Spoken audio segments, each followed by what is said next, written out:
Standing in the way of life. No, babes. America is a third world country. America is a third world country. I've been back for 3 months.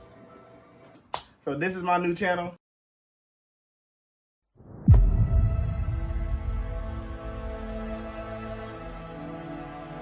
We pay $3,000 a month to rent this home.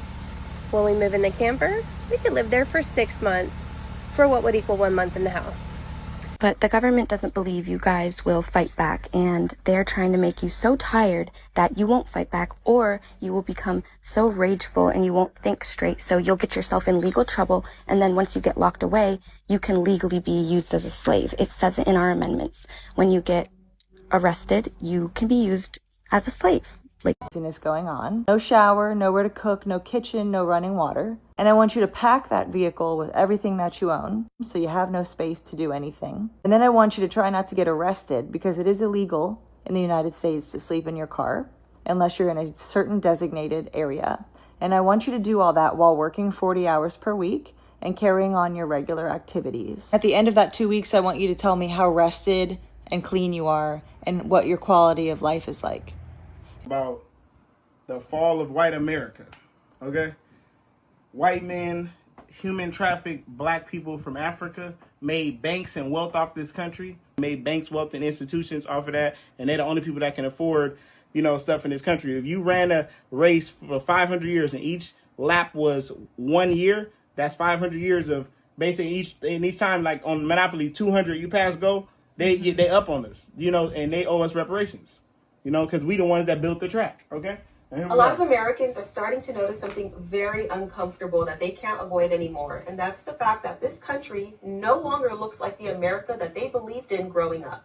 There's something wrong in this country telling people it is okay to work 3 jobs, not see your kids, not see your loved ones, not take a vacation, and God forbid you get... Landlords can own 10 houses, but the people working full-time inside those same communities can't afford one. And that's the main critique of capitalism. Renting is supposed to be temporary. Supposed to be.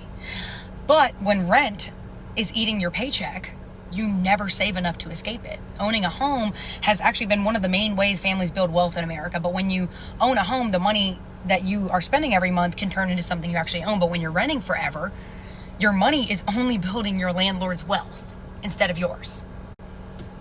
And honestly, we can just look back in history and it proves my point. We know that withholding home ownership affects people's poverty levels. Today's housing crisis is not the same thing as redlining, but the lesson's absolutely the same. When people are locked out of home ownership, they're locked out of one of the biggest ways that families build stability and wealth and get out of poverty in this country. On top of that, if you didn't know, cities have zoning laws that make it illegal or difficult to build the kind of housing that's actually affordable. So there's restrictions on like building duplexes, triplexes, courtyard apartments, like higher density housing. So on top of all of this, when you're limiting the amount of housing that can be built while the demand keeps growing and homelessness is increasing, the prices are going up. And I think also our distortion, like our distorted image of homelessness is part of the problem. When people hear the word homelessness, they picture someone sitting on a sidewalk asking for change. Nobody's picturing the woman who's sleeping in her car before heading to work, or the guy who has to shower at Planet Fitness before his shift, right? Nobody's thinking about the families that are rotating between all of their relatives' different couches so that they can clock in every single morning and have someone to watch the kids. So the next time someone says, well, why don't homeless people get a job? 40 to 60% of them already do. The problem's not unemployment. Sometimes it's that having a job is no longer enough to guarantee a place to live. The system isn't broken, it's working exactly as it's supposed to, and it's not working for us. Okay? I can break it down perfectly for you. So I'm one of the many Americans struggling with homelessness. I live in a vehicle that was made in 1996. I live on the side of the road, and I live in parking lots from time to time. When I can, I stay at campgrounds. But this was obviously not my first choice of living. At the time I became homeless, I was 22. My grandma had just passed away. I had applied to 6 different apartments, and I got denied at every place because I didn't have renter's history or credit yet. Because like I said, at the time I was 22, I never rented before and I never built credit. So after being denied multiple times, I did have to stay in motels, and my money was going fast on nights at motels. Plus, the motels weren't super clean or safe, and I have 2 cats. Well, I have 3 cats, but at the time when I first became homeless, I did have 2 cats. Now, the answer that you want, I have. You're wondering why they are doing this, and you're wondering why we are not fighting back. Slavery never stopped, it just evolved.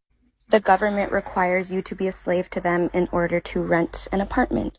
You could have money. You could have, for example, $10,000 cash, but you still will not be able to get a place to live unless you have proof that you have been a slave to the system, pay stubs, bank statements, proof that you work a certain amount of hours.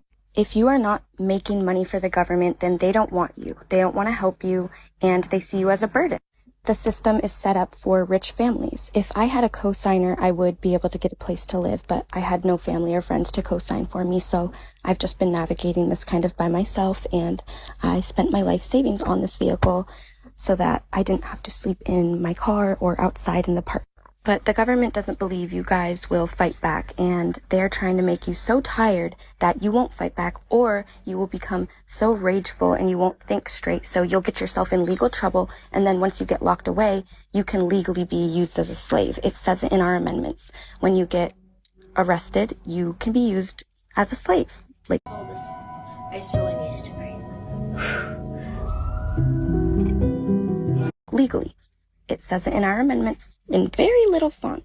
So at the end of the day, it's all about the elites using the middle class and the poor as their workhorses. I always try to tell people you will never get rich working a 9-to-5 job because the rich never got rich that way. The rich are telling you guys, go work a 9-to-5 job and you will be like us. But they really got their money from generational wealth, slavery, funding wars.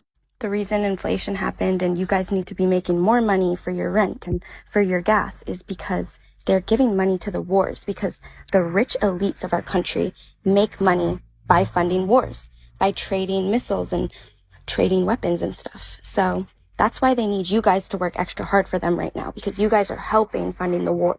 Meanwhile, many of you are getting angry, rageful, getting yourself in legal trouble because you're tired, you're exhausted. You're needing to depend more on healthcare because you're sick now and you're getting overworked. No humans should be working this much. Never in history have we before.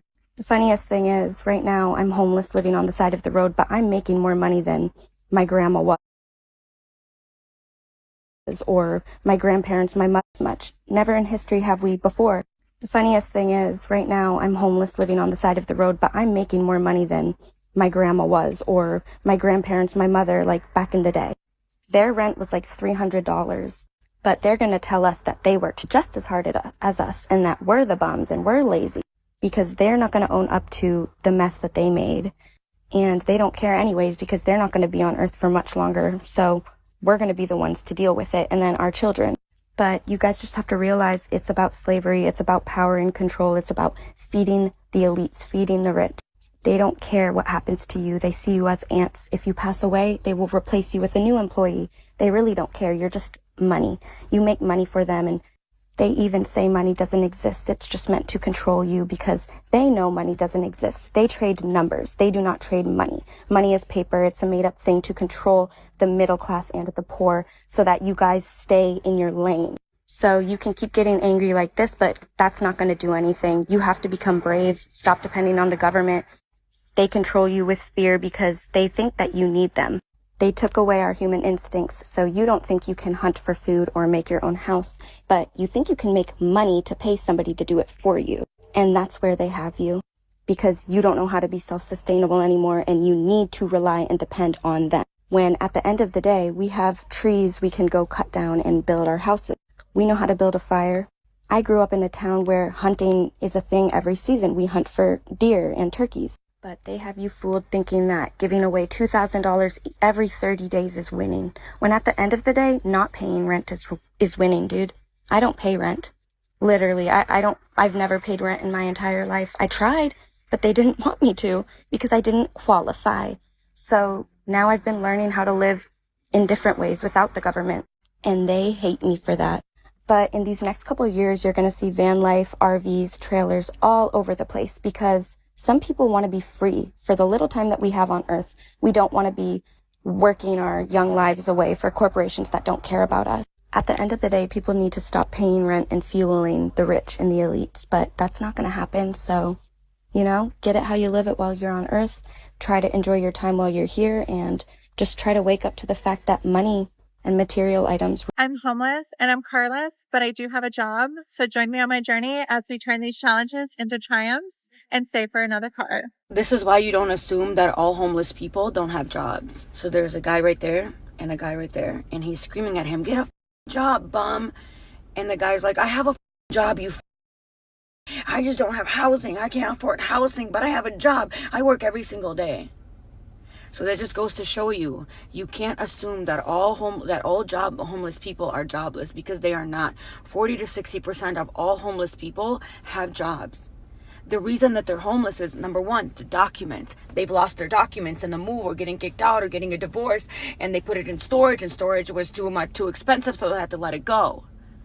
The second reason is because the United States of America, even last year, you cannot afford even a 1-bedroom apartment or a studio apartment with the money that you're making right now, because these apartments are asking for astronomical amount of income proof, like 3 times the amount. If you're just a single man, like that man looks like to be, okay? Maybe he has family, I don't know. What the do you need 3 bedrooms for? You just need 1 little unit. What can he possibly do in there? That was such a piece of shit thing to do. I just want to go yell at them, but I don't feel like fighting this morning. Just did the math, and it made me want to vomit. We pay $3,000 a month to rent this home. When we move in the camper, we could live there for 6 months for what would equal 1 month in the house. And that's why we're moving into the camper in 30 days. This keeps coming up. People keep saying that if you live in your car, it's not the same thing as being homeless. Let's talk about this for a minute. I get what they're saying. If you sleep in a car, it's not as difficult as sleeping outside or under an overpass or in a homeless shelter. I get what they're saying, but here's the thing. For anybody that feels this way, I would encourage you to go sleep in your car for the next 2 weeks. No cheating. You're not allowed to go inside to take a break. You can't really plug your devices in because you'll drain your car battery. No heat or air. You're outside with all the noise and all the crime and all the craziness going on. No shower, nowhere to cook, no kitchen, no running water. And I want you to pack that vehicle with everything that you own, so you have no space to do anything. And then I want you to try not to get arrested, because it is illegal in the United States to sleep in your car unless you're in a certain designated area. And I want you to do all that while working 40 hours per week and carrying on your regular activities. At the end of that 2 weeks, I want you to tell me how rested and clean you are, and what your quality of life is like, and how easy it is. You have to find somewhere to make food. You have to find somewhere to keep and store food. You have to find somewhere to take a shower, somewhere to change clothes. Where are you going to hang out with your friends? I guess you're hanging out at their places, right? Good luck finding anything in your car once it's full of everything that you own, because it's your home. Let me know how that works out for you. Let me know how your experiment goes. In case you're not staying up to date with what's going on in your state, I live in Indiana, and Indiana is passing a bill that criminalizes homelessness. It criminalizes homelessness. Hi, my name is Brooke. I'm a homeless disabled veteran, and I'm using my page to show what it's like to try and get back on your feet once you become homeless. One thing that most people don't tell you when you are thinking about staying in an RV, when you realize that you can't afford to stay in a house anymore, is that your RV needs to either be built within the last 10 years or needs to be aesthetically pleasing. So unfortunately for me, since my RV is built in 1993, all of the RV parks that I called today, I do not qualify for, even if I could afford them. The cheapest place I found close to me was Pin Oak RV Resort, and it is $775 a month before you add tax and utilities, which is going to be $30 for sewer water, $40 for the admission fee, so a total of $889.34 a month. And while we technically could shell out the money to stay there for a little bit, the amount of money that we would be spending in that lot rent, we wouldn't be able to save any money to be able to move from the lot, which we would have to move from the lot because all of these places only allow people to stay for 3 to 6 months. And we are a one-income family at this point. So more than likely, we are going to go live at a Love's again for a little while, which could or could not turn out good. We have definitely had cops come up to our door staying at parking lots before. The system wants the poor and the unhoused to fail, which is actually crazy because the system is entirely funded by the poor people who are failing. Anyways, I'm going to be going live today at 1 p.m. to talk about my situation, share resources that I found, and maybe I'll be able to help somebody else find resources that they didn't know about. All right, see you then. Hi, I'm Ava. I'm homeless and I live in a bus, and this is Cricket. We're in a campground bathroom currently, which is why it's so well lit. But I wanted to talk a little bit about the word homeless because I've been blowing up on Facebook and I've had a lot of other homeless people specifically get mad at me for using the word homeless. And I do understand, because if you've had the quote-unquote traditional homeless experience of being actually on the street, you would see a girl in a bus with presumably daddy's money as like LARPing, but I'm not. I don't have daddy's money. I don't speak to my abusive father anymore. And the only reason we quote-unquote have money now is because we just started our like content creation thing last June. So getting out of being homeless is really hard. Everyone knows this. Everyone also thinks that you can't like say that you're homeless unless you've been digging out of the fucking garbage. Being without a legal address means that you're homeless. In this society, you are completely cut off from doing anything if you have no legal address. I have just finally been able to like start using a friend, coworker-ish person who I've known. I've just started being able to pay her to use her address, but it's like I don't have family, I don't have friends in the state who like would allow me to do such a thing. So like this is a huge privilege, but it's not something that I had for a really long time. We didn't have our vehicles registered. If a cop were to come up and figure that out, they would have told us and we would have been on the street like everyone else. Homelessness is a spectrum. When we first became homeless in our bus, we didn't have anywhere to go. I bought the bus with the last of my savings from my corporate job. And we were barely surviving off of $400 a month. Obviously, that's not sustainable. I used up the little amount of my credit cards that I had and was like constantly paying off and like trying to just gain anything. We could not afford food. We were living just off of food pantries. Like, it was genuinely a very difficult experience. We stayed on a mountain for longer than we should have. We had a lot of encounters with police that I had to deal with because police would get immediately aggressive with Alder simply for just being a man. There's a lot of shit. Like, I understand how fucking hard it is to be without a safe place to be. I know that I had a tent to sleep in, but it didn't have heating. It was very cold. We didn't have power.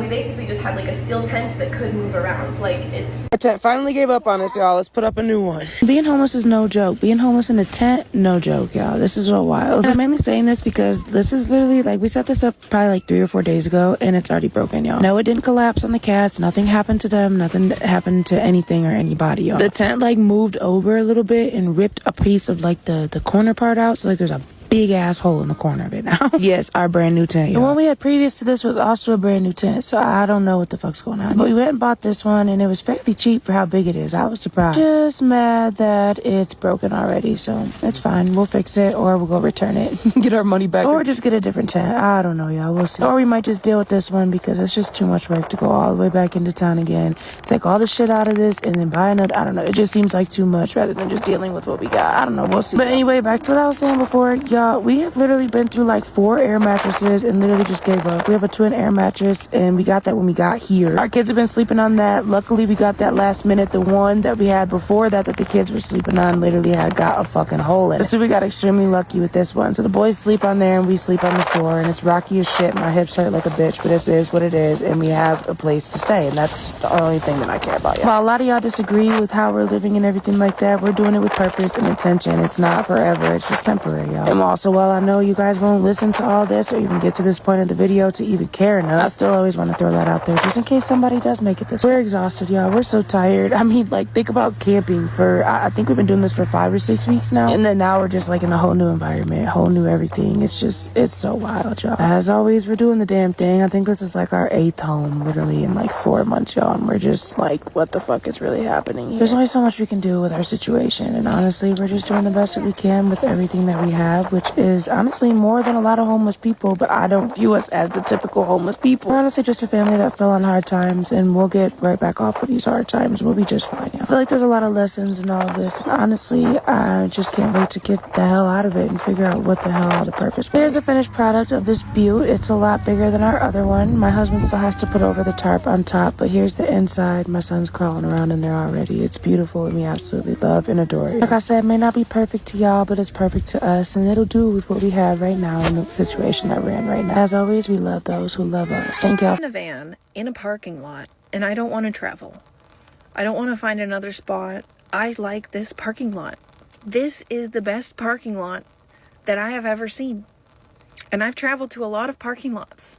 I've lived in my van full-time for 10 months, and I've had the van for 4 years, so I would just go on like part-time trips, right? This parking lot is quiet. It's hidden.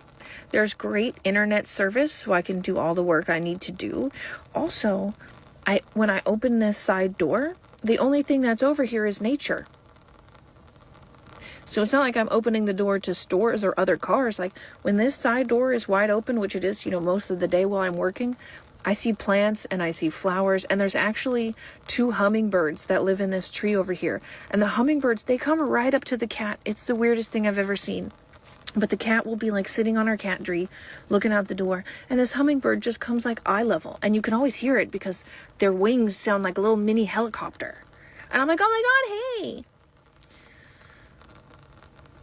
And also, there are about 4 or 5 other vans that live in this parking lot. Now, I stay here the most. The other vans, they come and they go. One of the vans over here, they have another job, so they go to that job. I don't know what the guy with the pink surfboard does. Maybe he just goes and surfs all day. This lady, she makes jewelry, so she goes over to like the touristy area and she sells the jewelry that she makes. And then this guy over here who's in the truck with the dog, I've never spoke to him. I wave and say hello to everybody, but I've never really spoken to any of them. And then the one time that I went to go speak to, there's a couple that lives in a van over here. I went to speak to them, but they're not rude or mean by any means, but it's very obvious that they do not want friends.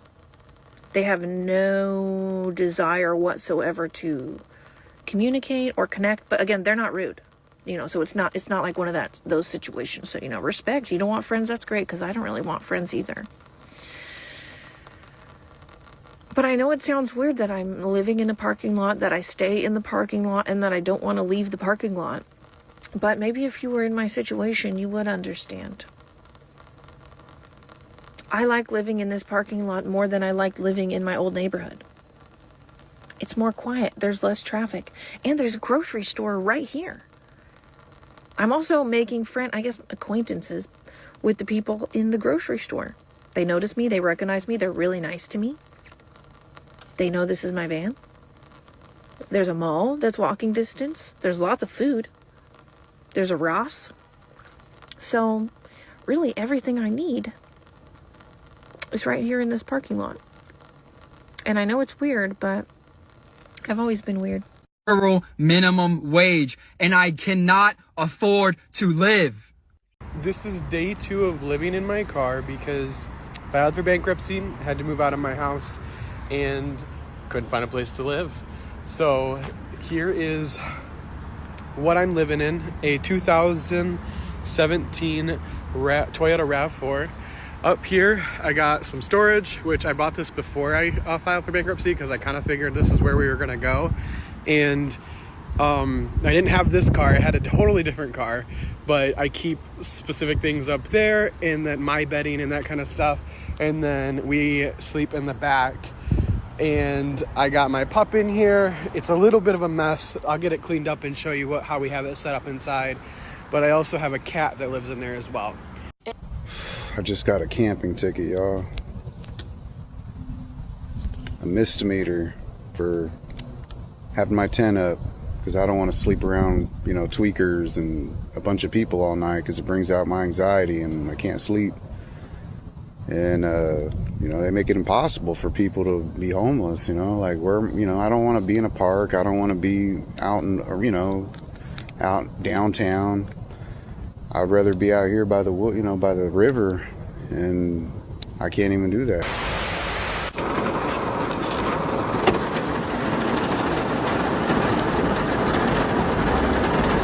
All toxic. Any interaction I have, I'm like, oh my God, you just want something from me. The American men don't even get me started. The only thing that's beneficial about America is the opportunities here. You have more opportunities here, but you have to give your soul for those opportunities. You don't experience life or balance. No, you have to give your soul.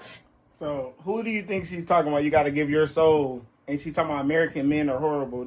So that's what this channel's about. We're talking about, you know, basically what's going on in this country, how the grocery and rent prices and what's going on, and why they owe black people reparations for all the stuff I said in the beginning of this. You know, human trafficking us from Africa, making banks and wealth off of banks and wealth and stock markets and institutions off of us, and then giving other white people, only white men's families, you know, money and opportunities. Back then, it was going that, you know, the white women couldn't even vote. You know, white women wasn't beating us with whips. You ain't never seen no white woman beat a motherfucker with a whip or hang a man from a tree. Those are all white men. That was their rules under their rules. Just like how you got niggas killing each other today because of white men rules and you can get away with it, and you kill black men more than white. It's kind of the same thing. Yeah, you didn't see white women do weird shit. Yeah, but it's because of they rules though. They made the rules. They set them. They even enforce them and say you got to sell your soul and do what I say for you to enjoy America. So that's just basically what this whole channel is about. They even owe white women reparations for real. If you look at the Salem witch trials, they killed, what, 10 million white women over the course of like 500 years? Because they was hunting them down as witches and stuff like that. Look up the Salem witch trial. Look up Joan of Arc. That's just some game for some white women right there. But anyways, it's a Follow White America. You're going to see a whole lot of white women and people talking about what's going on. That's the intro to this channel. Peace. This is the one. America has literally built a system where being poor is more expensive. And nobody talks about how backwards that is. Like, if you're already struggling, everything costs more. A bill you couldn't afford? Well, now you owe more. Miss a payment because you were trying to juggle rent and groceries? Well... And you want to know why that is because they understand that you'll never be able to catch up 500 years of slavery, no matter who you are. Only a white man in America will have that much money. And if you're not a white man in America that they really care about, you know what I mean? You'll end up like this dude. Yeah, sure they got. And I gotta say, as a United States veteran, it's absolutely horrible to see. Okay? You'll end up like that. So they don't care. You know what I'm saying? So your smartest thing is probably to just move out the country or, you know, show whose side you on. That's all I'm going to say. You know what I mean? Shit. If you can't beat them, join them. You know what I'm saying? You feel me? You come with some that motherfucker go right there. He right there, y'all. Type shit. I mean, you better, you know what I mean? Get on the right side. I don't know. Figure it out. But they don't give a fuck about you. At least show what side you on. Prove it some sort of way. I don't know. Anyways, this is the Follow White America. This is the new channel. And we'll be reacting to channels like this. How our government is taking care of our veterans. You served our country honorably.